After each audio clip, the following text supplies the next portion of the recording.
फिर से आप सबको देखकर परमेश्वर का धन्यवाद हो कि एक बार फिर से हमारे पास ये सुंदर अवसर है कि हम उनके वचन की ओर जा सकते हैं और उसमें से पढ़कर शिक्षा ले सकते हैं। आज का जो बाइबल पाठ होगा, आपकी बाइबल में से निकाल लें गिनती की पुस्तक, उसके 20 अध्याय की 1 से 12 आयत तक। Welcome to all of you, and it's very good to see everyone. Good to see that all doing good, and we have another opportunity that we can study from God's Word. This morning our lesson is going to be from Numbers chapter 20, verse number 1 to 12.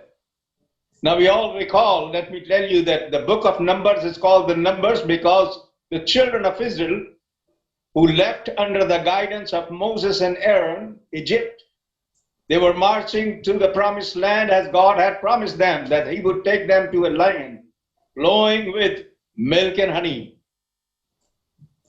And it took them about 40 years.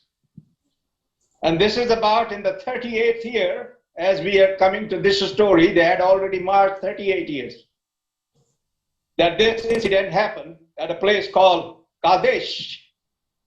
The book is Number is called Number because twice the children of Israel were numbered. They were numbered at the time when they left Egypt. They were numbered the second time when they came to Kadesh, just a little piece away from Canaan. So how many were they? How many left and how many entered? That's why it is called the book of Number. And we are going to read this incident that we have. अब इस बात को याद रखें कि ये गिनती की पुस्तक के 20 अध्याय की 1 से 12 आयत तक जो आप पढ़ेंगे, इसमें आप देखेंगे कि ये लोग इस्राएली जितने भी लोग थे, ये मूसा और हारून की अगुवाई के अंदर इजिप्ट से, मिस्र से निकले थे। और अब ये करीब 38 साल हो गए इनको चलते चलते, अभी 2 साल और बाकी है क्योंकि 40 साल लगे थे। एक जगह पे आए जिसका नाम कादेश था, जहां पर ये घटना हुई जिसके बारे में हम अभी पढ़ेंगे। और इस बात को भी याद रखें कि गिनती की पुस्तक, इसको गिनती की पुस्तक इसलिए कहते हैं क्योंकि 2 बार इस्राएलियों की जो मिस्र से निकले थे उस देश में जाने के लिए जहां दूध और शहद बहता है, परमेश्वर ने कहा था मैं तुमको एक बहुत बढ़िया अच्छे देश में ले जाऊंगा, वहां बसाऊंगा। वहां पहुंचने से पहले जब ये निकले थे मिस्र से तो इनकी गिनती कितनी थी, और जब ये उस देश में पहुंच गए, आसपास आ गए, उसमें दाखिल होने से पहले इनकी गिनती हुई, इसलिए इस किताब को गिनती की पुस्तक कहा जाता है। तो अब हम गिनती की पुस्तक उसके 20 अध्याय की 1 से 12 आयत को पढ़ेंगे।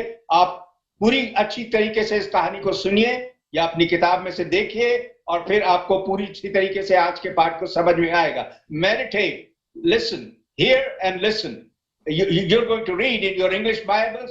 Please read it. Numbers chapter 20, verse 1 to 12, and you will see that what lesson, important lesson that we are going to learn this morning. Bible सन इसको हिंदी में पढ़ें। गिनती की पुस्तक 20 अध्याय। पहले महीने में सारी इजरायली मंडली के लोग सीने नामक जंगल में आ गए और कादेश में रहने लगे, और वहां मरियम मर गई और वहीं उसको मिट्टी दी गई। वहां मंडली के लोगों के लिए पानी न मिला, इसलिए वे मूसा और हारून के विरुद्ध इकट्ठे हुए और लोग यह कहकर मूसा से झगड़ने लगे, भला होता कि हम उस समय ही मर गए होते जब हमारे भाई यहोवा के सामने मर गए, और तुम यहोवा की मंडली को इस जंगल में क्यों ले आए हो कि हम अपने पशुओं समेत यहाँ मर जाएं? और तुमने हमको मिस्र से क्यों निकालकर इस बुरे स्थान में पहुंचाया है? वहां तो बीज या अंजीर या दाखलता या अनार कुछ नहीं है, यहाँ तक कि पीने को कुछ पानी भी नहीं है। तब मूसा और हारून मंडली के सामने से मिलाप वाले तंबू के द्वार पर जाकर अपने मुंह के बल गिरे और यहोवा का तेज उनको दिखाई दिया। तब यहोवा ने मूसा से कहा, उस लाठी को ले और तू अपने भाई हारून समेत मंडली को इकट्ठा करके उनके देखते उस चट्टान से बातें कर, तब वह अपना जल देगी। इस प्रकार से तू चट्टान में से उनके लिए जल निकाल कर मंडली के लोगों और उनके पशुओं को पिला। यहोवा की इस आज्ञा के अनुसार मूसा ने उसके सामने से लाठी को ले लिया। मूसा और हारून ने मंडली को उस चट्टान के सामने इकट्ठा किया। तब मूसा ने उससे कहा, हे दंगा करने वालों सुनो, क्या हमको इस चट्टान में से तुम्हारे लिए जल निकालना होगा? तब मूसा ने हाथ उठाकर लाठी चट्टान पर 2 बार मारी और उसमें से बहुत पानी फूट निकला और मंडली के लोग अपने पशुओं समेत पीने लगे। परंतु मूसा और हारून से यहोवा ने कहा, तुमने जो मुझ पर विश्वास नहीं किया और मुझे इजरायलियों की दृष्टि में पवित्र नहीं ठहराया, इसलिए तुम इस मंडली को उस देश में पहुंचाने न पाओगे जिसमें मैंने उन्हें दिया है। अब यहाँ पर देखिए, आप क्या देख रहे हैं? यहाँ पर हम आज के पाठ को क्या देख रहे हैं कि देखिए, मूसा को परमेश्वर ने आशीष दी थी, उसको उन लोगों का अगवा बनाया था। मूसा एक बहुत बढ़िया और बहुत अच्छा आदमी था। देखिए, उनका लीडर था, 40 बरस तक वो उनको लेके चला। मूसा के बारे में लिखा है गिनती की पुस्तक उसके 12 अध्याय की 3 आयत के अंदर कि वो सारे लोगों में, जितने भी लोग उस समय थे, उन सबसे ज्यादा वो नम्र स्वभाव का था। देखिए, मूसा के बारे में बहुत अच्छी अच्छी बातें बाइबल में लिखी हुई है। Look here what we have read in this book, in this chapter. You read about Moses. God chose Moses and his brother Aaron, and through Moses he was going to take God's children, our children of Israel, into promised land. Now about Moses we read that he was a great man. God made him the leader of all these people. In Numbers chapter 12 and verse number 3, you will read about a good quality of Moses. The Bible says in Numbers 12:3 that he was the most humble man among all the people of that time. The most humble man Moses was. So मूसा जो था एक बड़े ही नम्र स्वभाव का, एक बहुत ही अच्छा आदमी था। देखिए, मूसा के द्वारा परमेश्वर ने मिस्र में बड़े बड़े अद्भुत काम किए थे फिरौन के सामने। Through Moses, before Pharaoh and the Egyptians, God had done many great wonderful work. And it was through Moses that God gave law. मूसा के द्वारा ही परमेश्वर ने इस्राएलियों को व्यवस्था दी थी। पहली 5 किताबें जो हम बाइबल में पढ़ते हैं, गिनती की, उत्पत्ति की पुस्तक से व्यवस्था विवरण की पुस्तकें, उनको परमेश्वर ने मूसा के द्वारा ही लिखवाया था। उसको आशीष दी थी कि उसने पहली बाइबल की पहली 5 पुस्तकें मूसा ने लिखी। See, God gave law to the Israelites through Moses. Look at the qualities of Moses. He allowed him to write first 5 books of the Bible, Genesis to Deuteronomy, through Moses. He was a great man. He was chosen to be the leader of all these people. What do we read over here? 40 years he has been leading them. Almost 30 years, 38 years he had already brought. And they are here now. Before entering Canaan, they were here at Kadesh, the place called Kadesh. And what really happened, that there was no water. Now there were many hundreds of thousands of people and their animals. And of course, people got angry, and they got angry on Moses. And they were saying all kinds of words against Moses and against Aaron. Why have you brought us out of Egypt?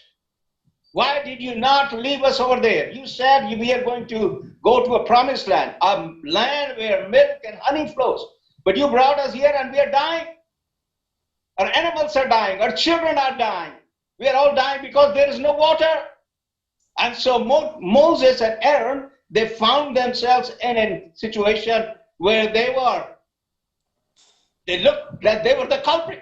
यहां आप देखते हैं कि मूसा इन लोगों को लेकर आ गया हारून के साथ, और देखिए 40 बरस का सफर था, इसमें से 38 बरस ऑलरेडी हो गए। 38 बरस तक वो इनके साथ जंगलों में लिए मारा फिरा, इनको लेकर आया, कितनी उनकी बातें सुनी। और यहां जब 38 बरस हो गए तो ये कादेश नाम की जगह पर आए, और यहां पर आकर ये लोग जो थे, इन्होंने देखा कि यहाँ पानी नहीं है। लाखों लोग थे, उनके पास बहुत सारे जानवर थे, लेकिन पानी नहीं था।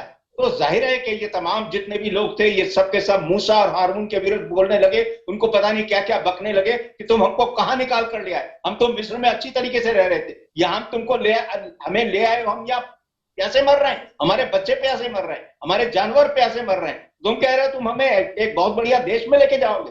तो जाहिर है मूसा और हारून जो थे वो एक ऐसी परिस्थिति में आ गए जहां उन्होंने देखा कि ये क्या हो गया।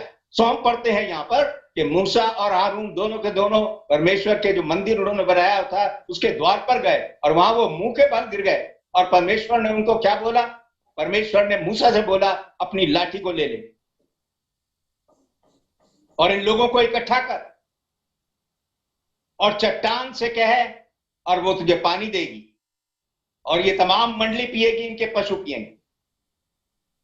So what we learn over here, when Moses and Aaron, they were listening to all these crowds, hundreds of thousands of people shouting at them, using all kinds of bad words.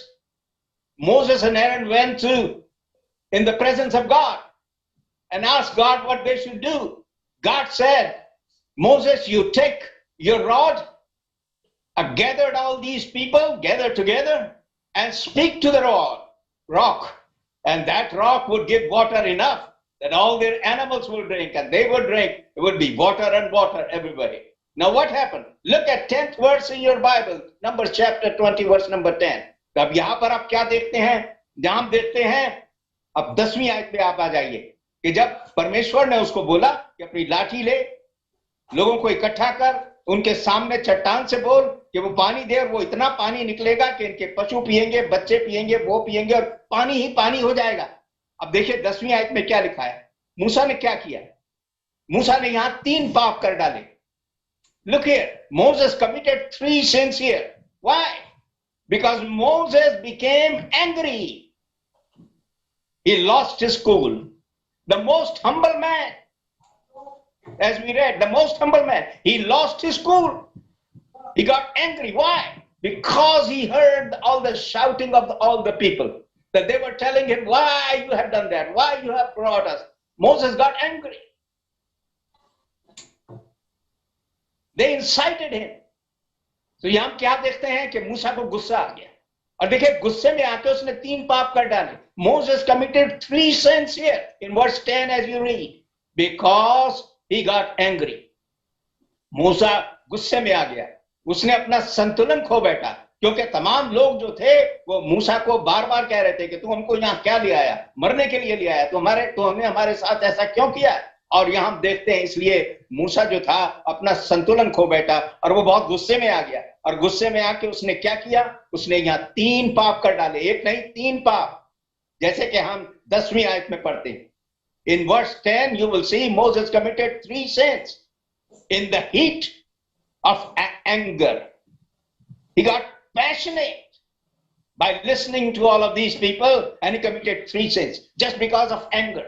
And that's what the lesson that we are reading, that anybody can get angry, and when people get angry they can do anything. You see, Moses, the most humble man, a greatest, the wonderful man, सबसे बढ़िया आदमी जो मूसा, जिसको परमेश्वर ने चुना, एक बहुत ही नम्र स्वभाव का आदमी, देखिए वो भी उसको जबरदस्त गुस्सा आ गया, उसने 3 पाप कर डाले।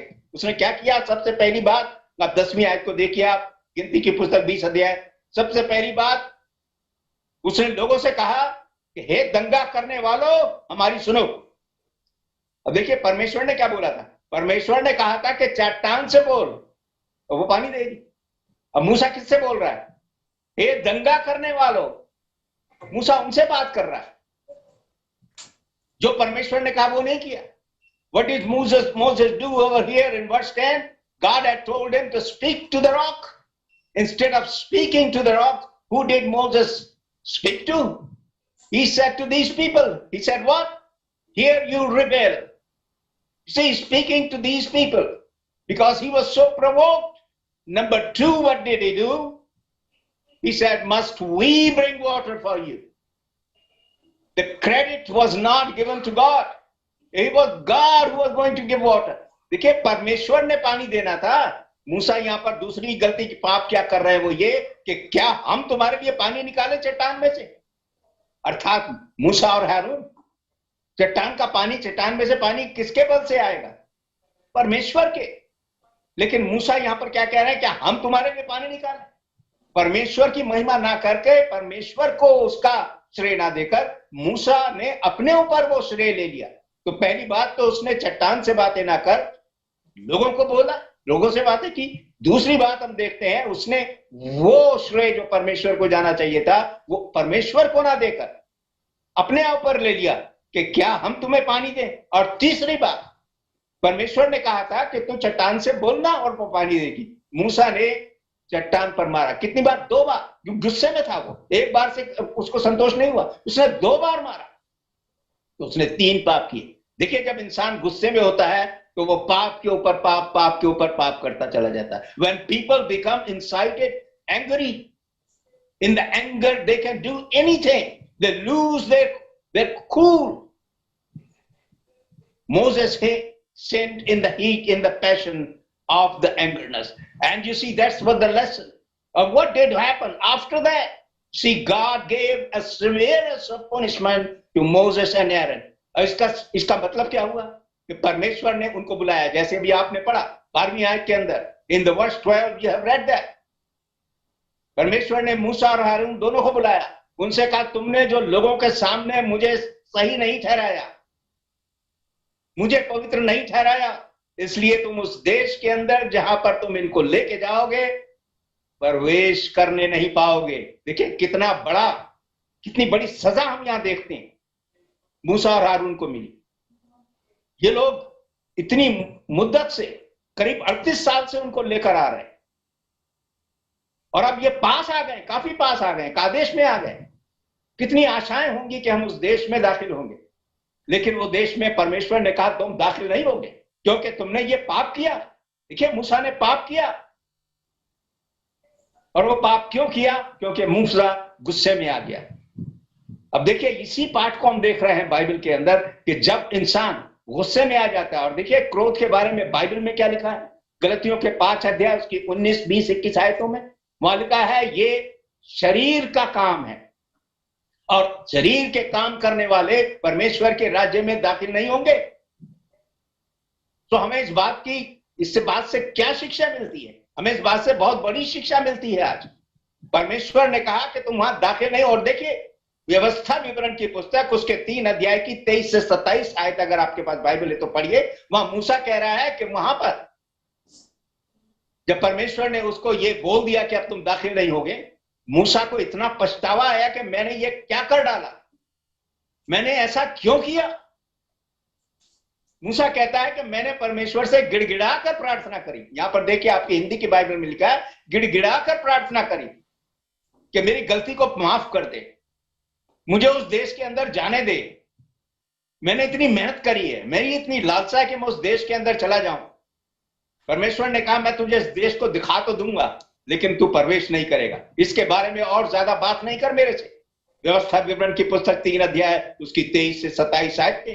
और परमेश्वर ने उसको वहां एक पहाड़ पर बुलाया जिसका नाम पिसगा था, और उसको सारा देश दिखा दिया कि ये सारा देश मैं इस्राएलियों को देने जा रहा हूं, लेकिन तू और तेरा भाई तुम हरगिज़ उसमें दाखिल नहीं होगे। मूसा का पाप हम देख रहे हैं। और इस बात को भी याद रखें कि किसने ये पाप किया। एक ऐसा आदमी जिसको परमेश्वर ने चुना था, एक ऐसा आदमी जिसके द्वारा परमेश्वर ने अपने लोगों को व्यवस्था दी, एक ऐसा आदमी जिसके द्वारा परमेश्वर उनको मिस्र देश से निकाल के आया, बड़े बड़े अद्भुत काम उसके द्वारा किए। 5 पहली बाइबल की किताबें मूसा के द्वारा लिखवाई। मूसा परमेश्वर का अपना आदमी था, खास आदमी था, लेकिन परमेश्वर ने उसको दंड दिया। क्यों? क्योंकि उसने परमेश्वर की आज्ञा का विरोध किया। अगर आपके पास बाइबल है तो आप देखिए, 1 कुरिन्थियों 10 अध्याय उसकी 11-12 आयत के अंदर लिखा हुआ है कि ये बातें जो हैं ये हमारे लिए शिक्षा होनी चाहिए। और जो अपने आप को सोचता है कि मैं स्थिर हूं, उसको याद रखना चाहिए वो गिर ना जाए। ये मूसा के लिए भी था, ये हमारे लिए भी है। कोई भी अपने आप को अगर ये सोचे कि मैं स्थिर हूं, मैं कभी गिर नहीं सकता, मैं पाप नहीं कर सकता, यहां लिखा है कि वो सोच ले, समझ ले कि वो कहीं गिर ना जाए, क्योंकि कोई भी गिर सकता है। देखिए, मूसा जैसा आदमी जब गलती कर सकता है तो हम क्यों नहीं कर सकते?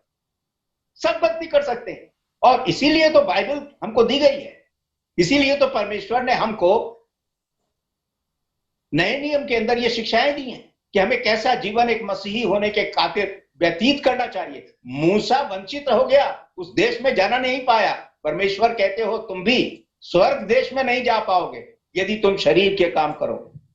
यह पाठ जो हमें सीखने की जरूरत है, सो रोमियो के पास 15 अध्याय उसकी 4 आयत में लिखा है, Romans chapter 15 and verse number 4. See whatever happened to Moses and Aaron, because Moses did whatever he did, because he disobeyed God.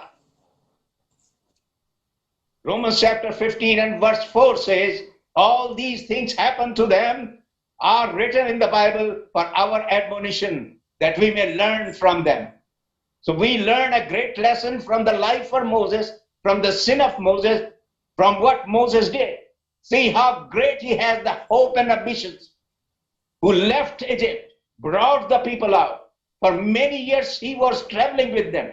And in the wilderness, he was leading them. He had great ambitions, great hopes that he would enter the city of God, the country of God, where God would take him. But he was not able to enter. Why? Because he sinned. And so therefore it is the same thing applied to us. God wants us to enter heaven. We have obeyed Jesus Christ. We are trying to learn the Christian life.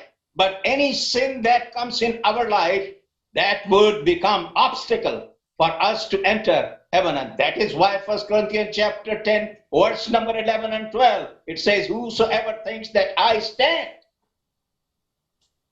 think, see, examine himself, lest he fall. Anybody can fall. Nobody is immune. Anybody can fall. Moses, look at Moses, great man of God, man who was chosen by God to lead these people, to lead them into the promised land. Even he failed to do that, what God had desired. You see, he had done all the 38 years, not little over 2 years, or just 2 years are left. But God said, you are not going to enter. Why? Because in the huff of anger, he committed 3 sins.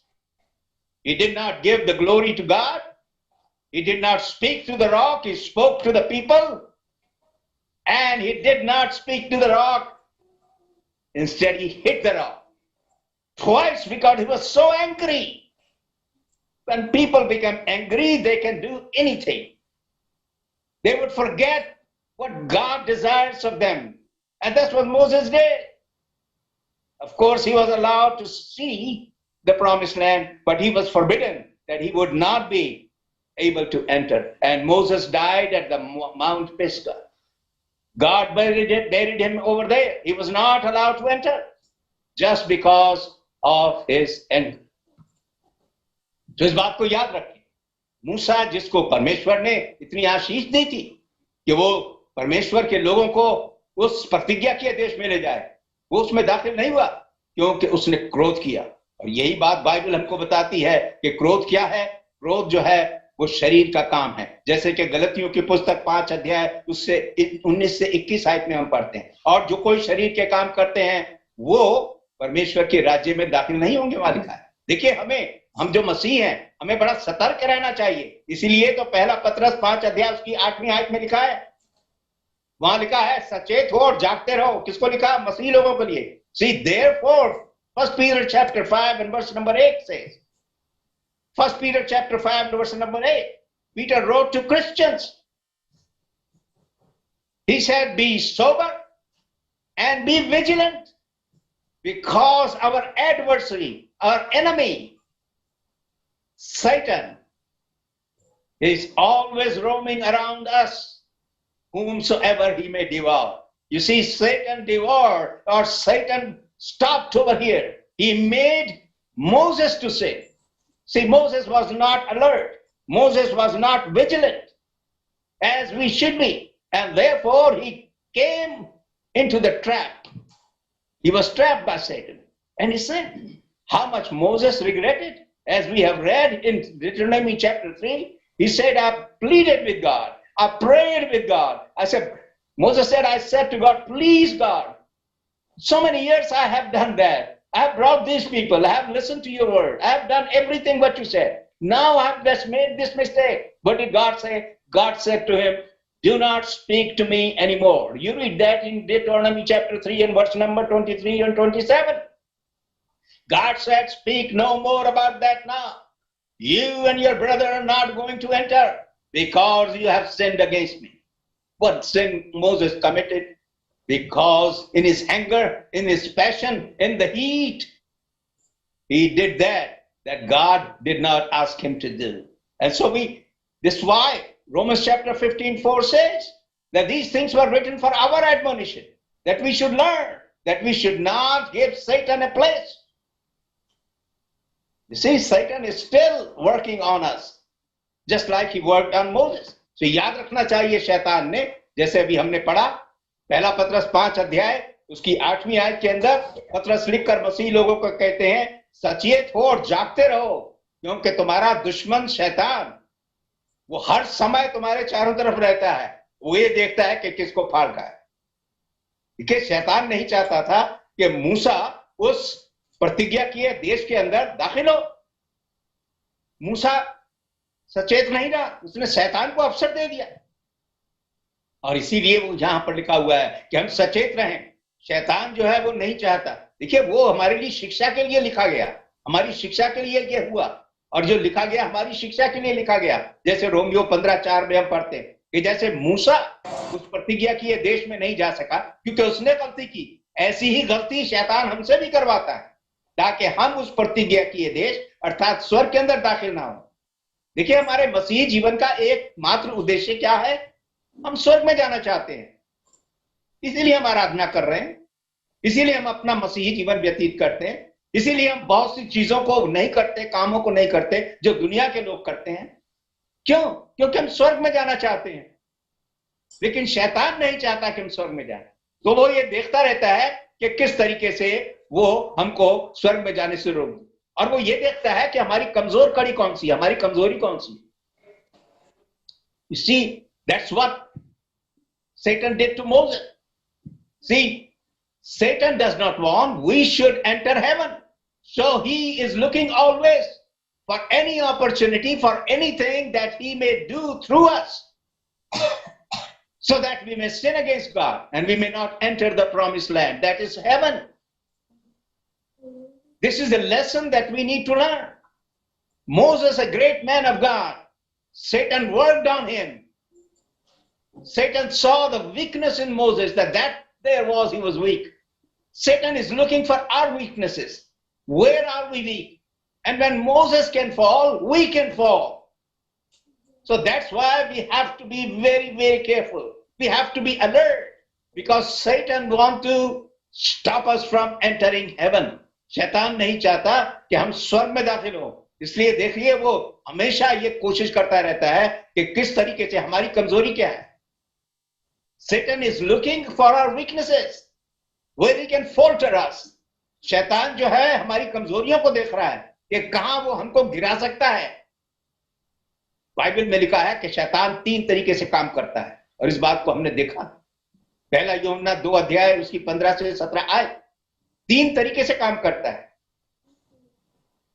और इसी बात को वो आज भी करता है। पहला यूहन्ना 2 अध्याय 15 से 17 आयत के अंदर लिखा है कि तुम ना तो संसार से ना संसार की वस्तुओं से प्रेम करो, क्योंकि जो कुछ संसार में है, अर्थात हम 3 चीजों को देखें, अर्थात शरीर की अभिलाषा, आंखों की अभिलाषा और जीविका का घमंड, ये परमेश्वर की ओर से नहीं। और जो कुछ भी संसार और संसार में है वो सब नाश हो जाएगा, परंतु जो लोग परमेश्वर की इच्छा के अनुसार चलते हैं वो हमेशा की जिंदगी पाएंगे। तो यहां पर क्या किया शैतान ने? देखिए, शैतान ने बागे अदन में गया, अतन की वादिका में गया, उसने हव्वा को कैसे बहकाया? कोई पाप वहां नहीं था। हव्वा को कैसे बहकाया? पहले उसने उसकी आंखों की अभिलाषा को भड़काया कि देख कितना खूबसूरत ये फल है। फिर उसने उसकी शरीर की अभिलाषा को भड़काया, और उसके शरीर की अभिलाषा को इस प्रकार से भड़काया उसने कि उसने कहा कि इसको खाने में ये अच्छा है, तुम परमेश्वर की तरह बन जाओगे। तो शरीर की अभिलाषा, आंखों की अभिलाषा, और इसमें फंसकर हव्वा ने पाप किया, आदम ने पाप किया। और यहां पर हम देखते हैं जीविका का घमंड, ये तीसरी चीज जो मूसा के ऊपर शैतान ने आजमाई। उसने कहा देखो, अभिमान से भर दिया। तो मूसा उनके पास आया और उसने क्या कहा कि उसने क्या हम तुम्हारे लिए पानी निकाले? मूसा ने अपने आप को घमंड में दिखाया, क्या हम पानी निकाले? ये दंगा करने वालों, ये परमेश्वर कर रहा था। परमेश्वर ने कहा था चट्टान को बोलो वो पानी देगी, परमेश्वर की शक्ति के द्वारा। लेकिन मूसा के अंदर यहां गर्व आ गया, अभिमान आ गया, जीविका का घमंड शैतान ने उसमें भर दिया। और मूसा ने क्या क्या क्या, हम तुम्हारे लिए पानी निकालें। और परमेश्वर ने 12वीं आयत में क्या कहा था वहां पर मूसा से, कि तुमने मुझे सही नहीं ठहराया, मुझ पर विश्वास नहीं किया, मेरे वचन पर विश्वास नहीं किया, जो मैंने कहा था वो नहीं किया, वो महिमा जो मुझे मिलनी चाहिए थी कि पानी मैं दे रहा हूं, तुमने वो काम नहीं किया। तुमने कहा हम पानी निकालें, तुम पानी निकाल सकते हो। और इसलिए परमेश्वर ने मूसा को सजा दी। देखिए यही बात हमारे साथ भी होती है। अब इस वृत्तांत को सुनिए जो मैं आपको अगला वृत्तांत हम बाइबल से देखेंगे। इसमें देखिए आप लूका 9 अध्याय 51 से 56 आए, इसको अपनी बाइबल में निकालिए, नए नियम में लूका 9 अध्याय 51 से 56 आए। देखिए यहां देखिए इसी प्रकार की एक और घटना के बारे में पढ़ते हैं जो प्रभु यीशु मसीह के शागिर्दों के बीच में हो। Now I want to invite your attention to open your Bible to chapter 9 verse number 51 to 56, where you will see a similar incident happen with Jesus and his disciples. The disciples were involved in that. Remember what we are looking. We are looking that Satan, the devil, he does not want us to enter heaven. And he uses 3 avenues for everyone, like the lust of flesh, the lust of eye, which he used for Eve in the Garden of Eden, and he used the pride of life. That was the 3rd avenue he used in Moses. So instead of saying that God would give the water, he said, must we give you the water? He took that credit that was honestly belonged to God. God was going to give water. He said, must we? And God punished him because of that. And look here, the similar incident that you're going to read in Luke chapter 9, verse number 51 to 56. यहाँ लूका 9 अध्याय 51 से 56 आयत को देखिए। यहाँ देखिए अब इसी प्रकार की एक और बात देखते हैं। विल्सन, जब उसके ऊपर उठाए जाने के दिन पूरे होने पर थे तो उसने यरूशलेम जाने का विचार दृढ़ किया। उसने अपने आगे दूत भेजे, वे सामरिया के एक गांव में गए कि उसके लिए जगह तैयार करें, परंतु लोगों ने उसे उतरने न दिया क्योंकि वह यरूशलेम जा रहा था। यह देखकर उसके चेले याकूब यूहन्ना ने कहा, हे प्रभु, क्या तू चाहता है कि हम आज्ञा दें कि आकाश से आग गिरकर उन्हें भस्म कर दे? परंतु उसने फिरकर उन्हें डांटा और कहा, तुम नहीं जानते कि तुम कैसी आत्मा के हो, क्योंकि मनुष्य का पुत्र लोगों के प्राणों को नाश करने नहीं वरन बचाने के लिए आया है। और वे किसी दूसरे गांव में चले गए। देख रहे हैं यहाँ पर हम क्या पढ़ रहे हैं? यहाँ देख रहे हैं यीशु इस वक्त जो है वो गलील में थे और उनको यरूशलेम में जाना था, क्योंकि ये वो वक्त आ गया था जब वो पकड़वाए जाएंगे, जब उनको क्रूस पर चढ़ाया जाएगा। तो वो गलील में थे और उनको जाना था यरूशलेम। तो उन्होंने यरूशलेम जाने के लिए अपने चेलों को भेजा कि मेरे लिए तुम पहले से जाकर जगह तैयार करो। तो उनको जाना था सामरिया बीच में था। सामरिया जो था वो यरूशलेम, जो इस्राएली लोग थे उनकी एक राजधानी थी। जैसे यरूशलेम राजधानी थी यहूदा के देश की, वैसे इस्राएल की देश की राजधानी थी सामरिया। तो एक तरफ तो गलीली था और एक तरफ दूसरी तरफ जो था वो यरूशलेम था। प्रभु यीशु मसीह को गलील से यरूशलेम जाना था, लेकिन बीच में पड़ रहा था सामरिया। और जब इन लोगों को पता चला कि यीशु मसीह वहां आ रहे हैं, यीशु ने अपने चेलों को भेजा कि उसके लिए जगह तैयार करें, क्योंकि देखिए वहां पर पहुंचने के लिए उनको कई दिन लगने थे, बीच में रुकना था। तो रुकने के लिए एक जगह सामरिया भी थी, वहां उनको 2-4 दिन रुककर फिर आगे बढ़ना था। लेकिन सामरिया में जब वो पहुंचे तो गांव में वहां पर लोगों को पता चला उनके यीशु यहाँ आ रहा है। कौन था यीशु? वो तो यहूदी थे, उनके चेले जो थे वो यहूदी थे। सामरिया के लोग जो थे वो यहूदियों से बैर रखते थे और ऐसे ही यहूदी लोग भी सामरिया के लोगों से बहस करते थे। लेकिन प्रभु यीशु मसीह किसी से बैर नहीं रखते थे। उन्होंने कहा मैं वहीं से होकर निकल के जाऊंगा, मैं सामरिया से होकर निकल के जाऊंगा, मेरे लिए जाकर जगह तैयार करो। तो हम देखते हैं कि प्रभु यीशु मसीह के चेले यहाँ पर आए और उन्होंने क्या किया? उन्होंने उसकी जगह तैयार करने के लिए वहां पर किसी फैमिली को, किसी घराने को उनको कांटेक्ट किया।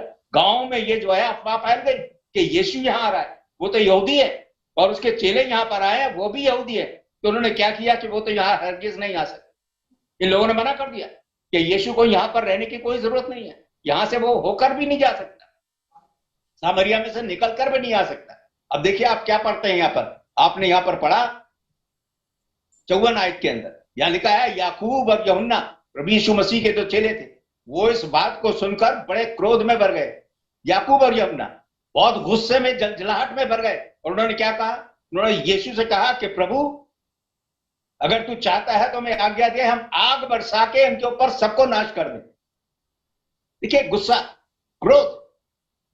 उन्होंने कहा इनको हम, क्योंकि वो सोचते थे कि प्रभु यीशु मसीह तो बड़े बड़े आश्चर्य कर्म करते हैं, बड़े बड़े सामर्थ्य के काम करते हैं, तो इस गांव को पूरे को भस्म कर देंगे। तो उन्होंने क्रोध में कहा कि प्रभु हमें आज्ञा दे कि हम इस गांव को पूरे को भस्म कर दें। परंतु प्रभु यीशु मसीह ने उनसे क्या कहा?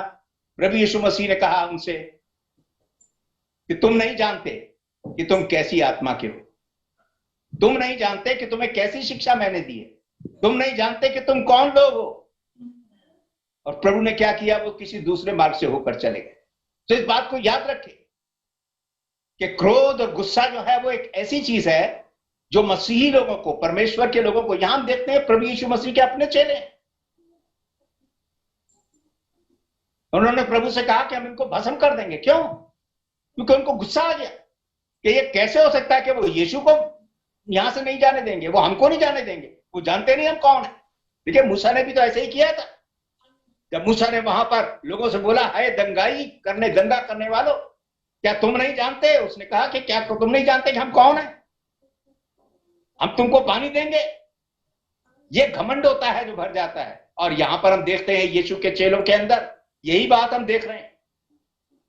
जब उन्होंने सुना कि ये लोग जो है यीशु को और उनके चेलों को सामरिया से होकर जाने नहीं दे रहे हैं, तो उन्होंने कहा कि हम तुमको भस्म कर देंगे। उन्होंने प्रभु यीशु मसीह से बोला कि हमको आज्ञा दे कि हम स्वर्ग से, आकाश से आग गिराकर इनको भस्म कर दें। लेकिन यीशु ने उनसे कहा कि तुम नहीं जानते तुम कैसी आत्मा के। देखिए, प्रभु यीशु मसीह ने उन चेलों को क्या सिखाया था? जैसे कि मत्ती के 5 अध्याय उसकी 43 से 46 आयत में हम पढ़ते हैं। देखिए, यीशु ने उनको क्या सिखाया था। यही बात होती है कि कई बार हम भूल जाते हैं कि बाइबल हमको क्या सिखाती है। अब ये यीशु के अपने चेले हैं जो दिन रात उनके साथ रहते थे। उनको यीशु ने भेजा कि सामरिया में जाके मेरे लिए जगह तैयार करो।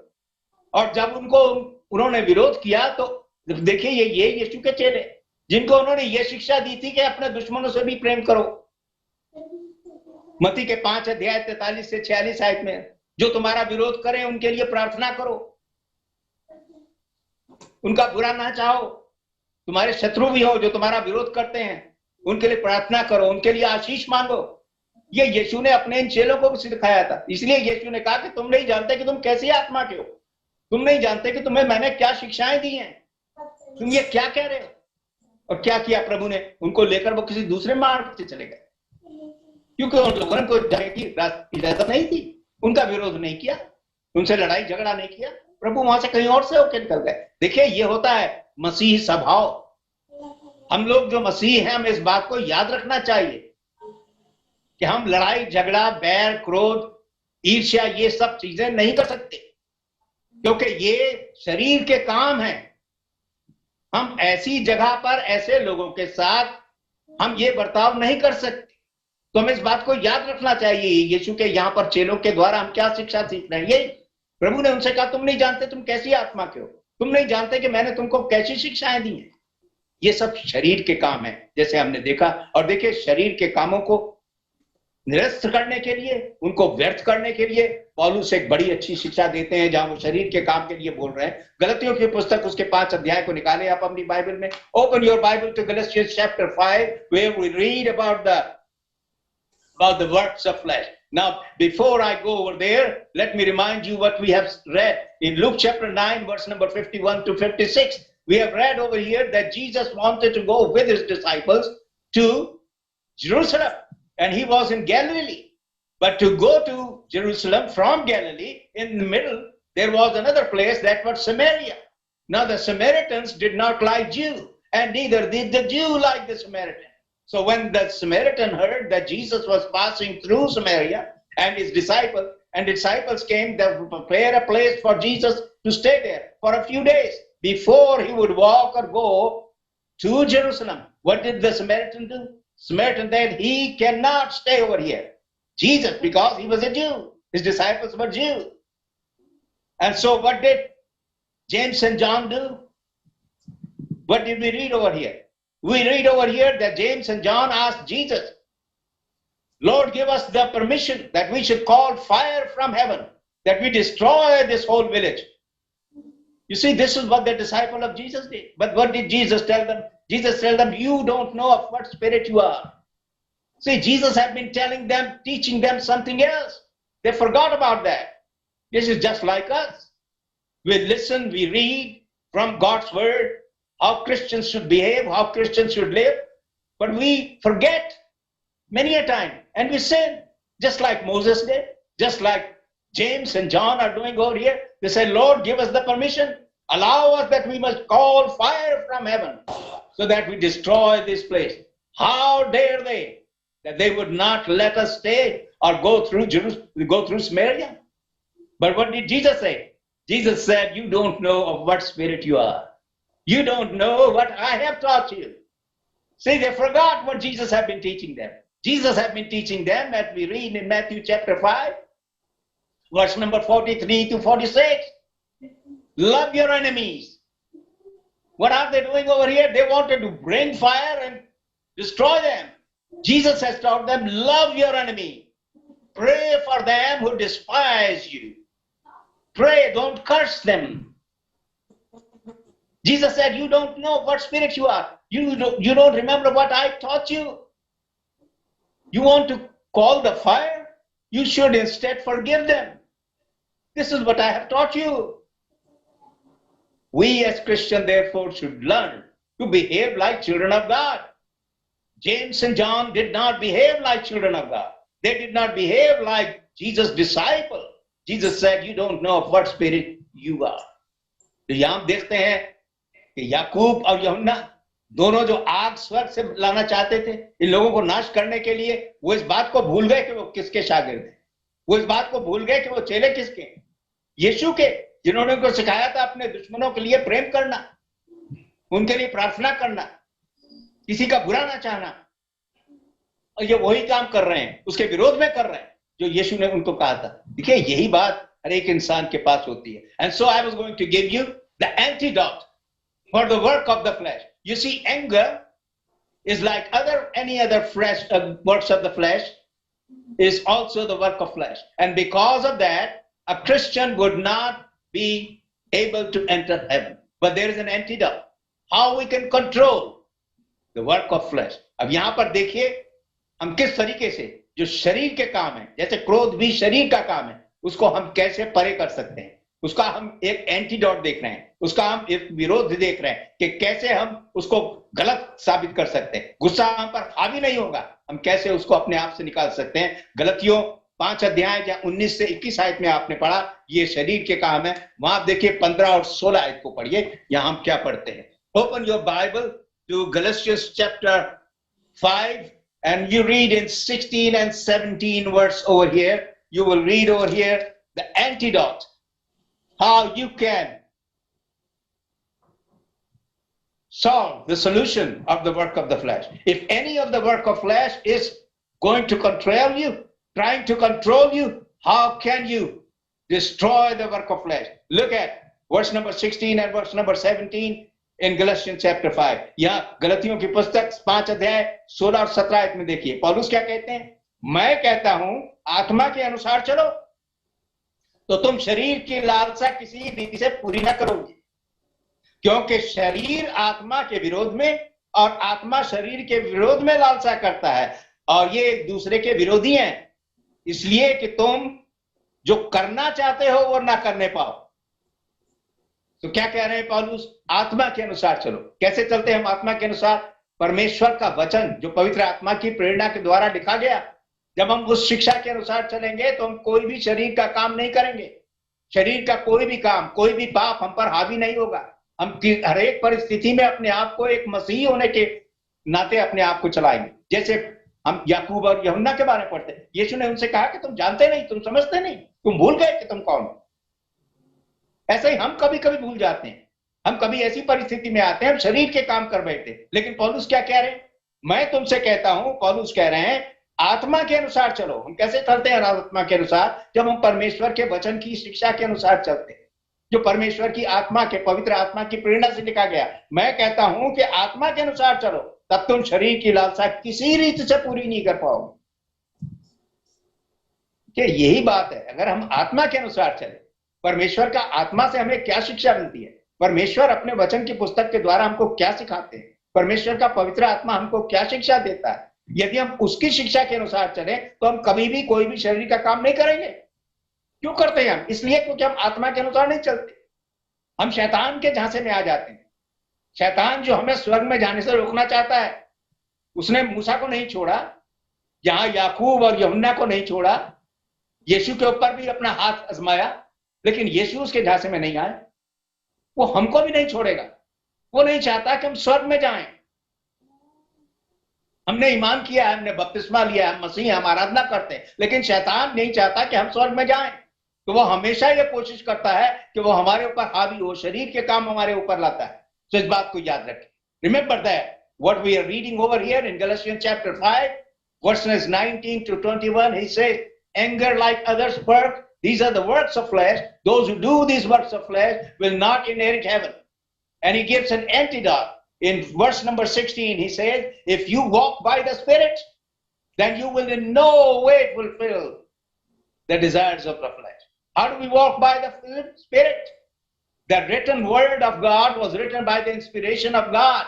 If we walk by the written word of God, inspiration of God, as God had written it, the New Testament of the Bible, these things were written by the inspiration of God. If we walk by the Spirit, if we walk by the teaching of God, we will not fulfill the desires or works of the flesh.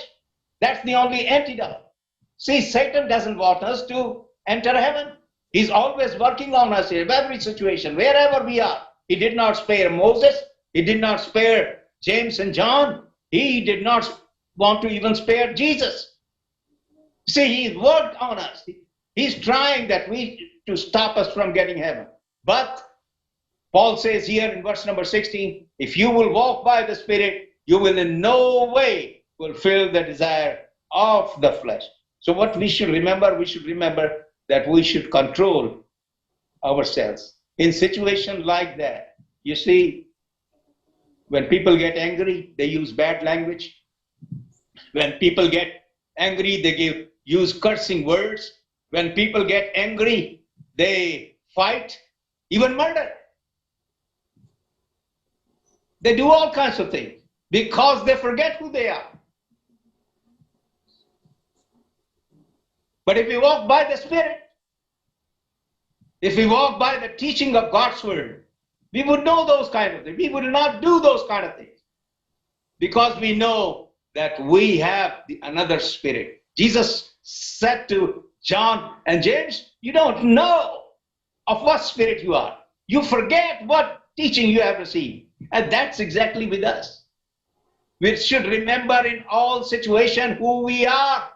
We are children of God. We are heaven bound. We have received another kind of teaching. We should always remember that. Let us not get into the trap of Satan. So इस बात को याद रखें। देखिए, जब गुस्से में, क्रोध में इंसान आता है तो वो झगड़ा करने पे भी उतारू होता है, श्राप देता है, गंदे शब्द, गाली गलौज करता है, अच्छे अच्छे संबंध टूट जाते हैं गुस्से के कारण, क्रोध के कारण, और यहां तक के लोगों का मर्डर कर देते, अपने ही लोगों का मर्डर कर देते, गुस्से में आके भाई भाई को कत्ल कर देगा, माँ बाप को गुस्से में आकर। उसके बाद चाहे वो उसके लिए दुख करें कि हमने ऐसा नहीं करना चाहिए। जैसे मूसा को दुख हुआ, मूसा ने कहा मैंने गलती करी है, परमेश्वर मुझे माफ कर दे। लेकिन बात यह है, गुस्से में आकर इंसान कुछ भी कर सकता है। तो इसलिए याद रखें इस चीज को। देखिए, गुस्सा हो या क्रोध हो या कोई भी शरीर का काम हो, वो कहां, उसकी पैदाइश कहां होती है? वो मन में होती है। इसीलिए नीति वचन की पुस्तक का लेखक 4 अध्याय की 23 आयत में कहता है, सबसे अधिक अपने मन की रक्षा कर। गिनती की पुस्तक 4 अध्याय 23 आयत, वहां पर लेखक कहता है कि सबसे अधिक अपने मन की रक्षा कर, क्योंकि जीवन का स्रोत मन से ही है। Above all things, says Proverbs chapter 4 and verse number 23, watch your heart, guard your heart with all your strength, because from the heart are the issues of life. You see, anger or any kind of work of flesh They generate or are produced in the heart. And therefore, we should keep our heart clean. So I want to give you a verse which would help you to always abide by the Spirit. Is Philippians chapter 4 and verse number 8. You should read it now. You should read it every day. If you will remember this verse, Philippians 4:8, you will never commit any work of flesh. Philippians 4:8. तो याद रखें, जो कुछ हमने अभी देखा है कि क्रोध में आकर लोग हर एक किस्म के पाप करते हैं और पाप के कारण इंसान स्वर्ग में दाखिल नहीं होगा। मूसा ने भी पाप किया क्रोध के कारण। शैतान हमारे क्रोध को भड़काता है और क्रोध जो है, जितने भी पाप होते हैं वो मन में पैदा होते हैं और क्रोध भी मन में ही पैदा होता है। इसलिए अभी हमने देखा नीति वचन की पुस्तक 4 अध्याय की 23 आयत में लिखा है कि सबसे अधिक अपने मन की रक्षा कर, क्योंकि वो मन जो है वो जीवन का स्रोत है। तो मैं आपको ये बताना चाहता हूं आज आखिर में कि आप नीति वचन फिलिपियों उसके 4 अध्याय उसकी 8वीं आयत को पढ़ लें।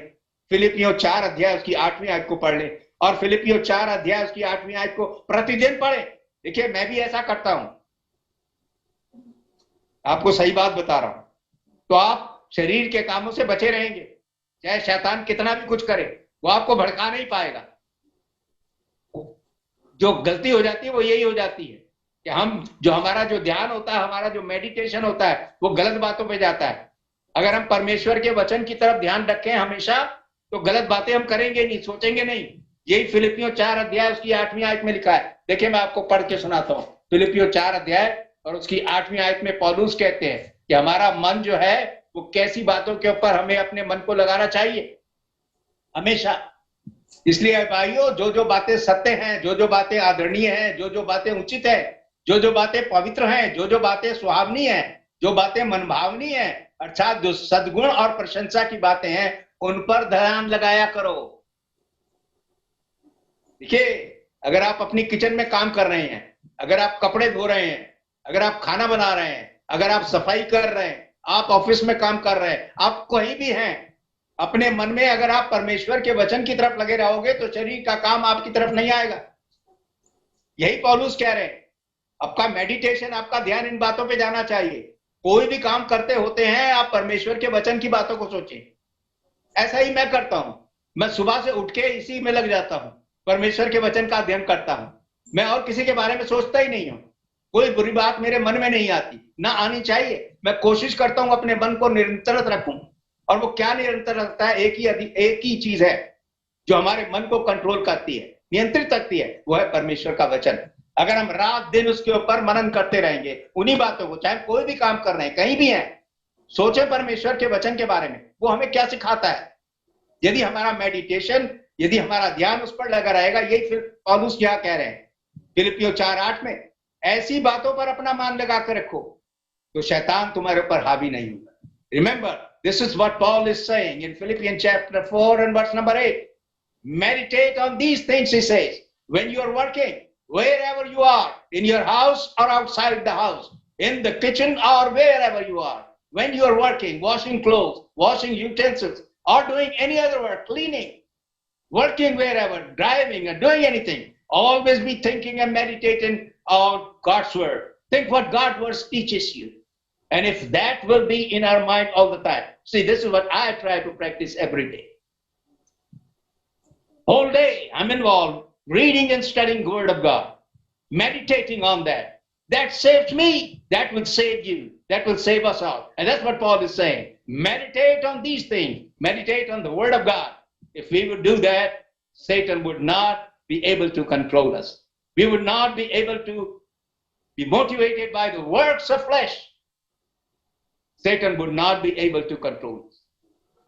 So remember Philippians chapter 4 and verse number 8. So याद रखें इस पाठ को, आज हमने आज देखा है, और फिलिपियों 4:8 को हमेशा याद रखें कि परमेश्वर के वचन की तरफ, उनकी शिक्षाओं की तरफ अपने ध्यान को हमेशा लगा के रखें। तब शैतान का कोई भी कार्य जो है वो हमारे पर नहीं आएगा, हावी नहीं होगा, क्योंकि हम याद दिलाते रहेंगे अपने आप को कि परमेश्वर का वचन हमको क्या सिखाता है। हमारा मेडिटेशन, हमारा ध्यान रात दिन परमेश्वर के वचन की तरफ रहेगा। ये कोई दुनियावी बातें, शैतानी बातें हमारे मन में आएंगी नहीं। और याद रखें, शैतान का काम है कि वो हमें स्वर्ग में जाने से रोके, और हमारा काम है कि हम शैतान को अपने पास भगाएं और स्वर्ग में जाने के लिए अपने आप को तैयार करें। मेरी आशा है फिलिपियों 4:8 को पढ़ेंगे और हमेशा याद रखेंगे और अपने आप को तैयार रखेंगे कि हम परमेश्वर के राज्य में दाखिल हों। धन्यवाद।